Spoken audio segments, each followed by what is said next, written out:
Sometimes here on this property, I get to see my favorite car in town. I won't tell you what it is because uh, nobody likes what I like. It's part of the reason I wish there was a pill I could take and just die. Uh, Nobody wants to talk with me. My lifetime of knowledge. Here I am at this some kind of sheriff office. I guess. Maybe it's not anymore. This used to be a Winn-Dixie. And, well, some woman came out the other day and handed me a peanut butter. I thought, oh, God, I must look pitiful. But I'm not trying to look pitiful. I'm trying to survive in this dog-eat-dog, horrible, horrible society. It's so cruel because there's not affordable housing. All of the landlords are real scumbags or perverts. That's what I've run into.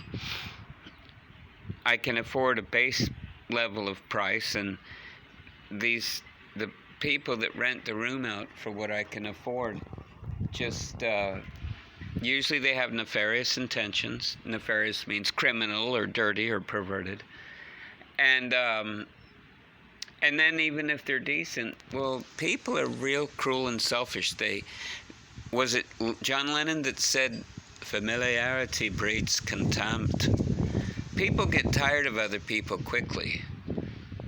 And for all sorts of reasons, because most people, by nature and the way our culture influences them, most people are really just terribly selfish and evil to other people.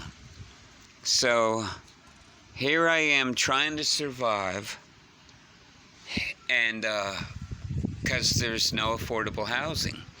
And most of the people that rent rooms, a lot of them are these old men that they're renting a house on their disability, and they probably deserve it.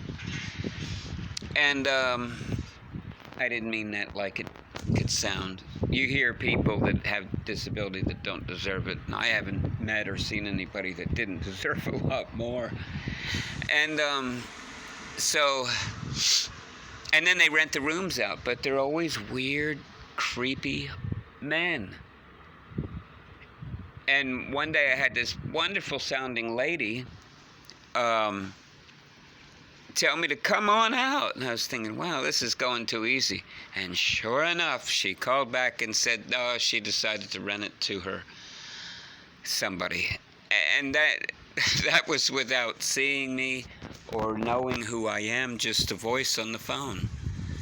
And, and then there was one lady that seemed like it'd work out good, until I went with her to Home Depot, and in the car, my first clue, she said, I think God is mad with me.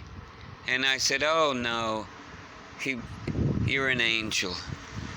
And she said, because I've been watching porn. I thought, oh my God, what am I going to do with that?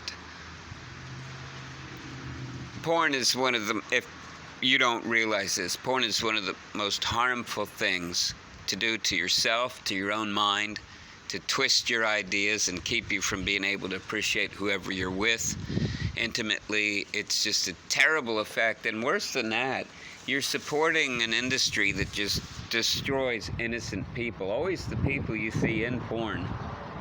They might look like they're having fun for the moment. Then they go off to do their crack or die. Porn industry is horrible. And yet it's considered socially acceptable, especially by a lot of young people. And porn influences the viewer to see other people as things to use. This one associate wanted to see me nude, and I thought, will he get this humor? Now, I was being funny, but serious. I said, you don't need to see me. I looked under your bed and found your box of dildos.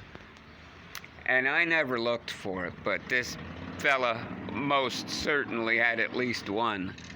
But it was, you could almost be flattered when somebody expresses a sexual interest, but not when they just want to be amused by you and toss you aside. Like,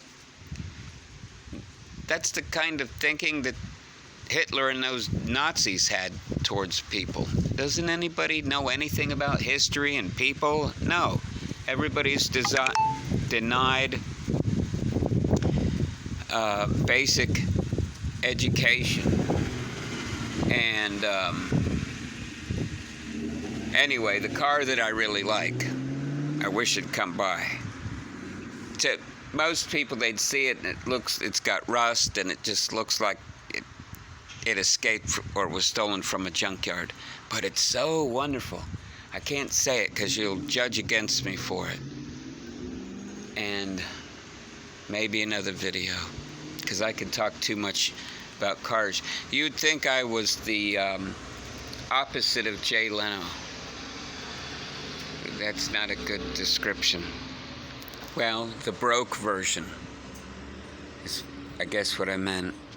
So perhaps I'll listen to this and post it.